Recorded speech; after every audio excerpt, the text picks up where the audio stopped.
தங்க வெண்ணிலாவே ஆசை தீரவே பேசலாம் முதல் நாளிரவு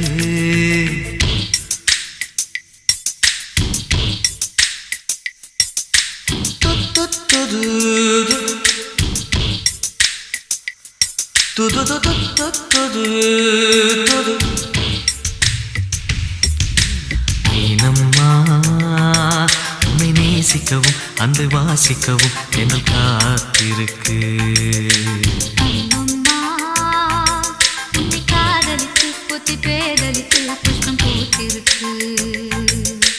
உன்னை தொட்ட தென்றல் வந்து என்னை தொட்டு என்னென்னவோ சங்கதிகள் சொல்லிவிட்டு போக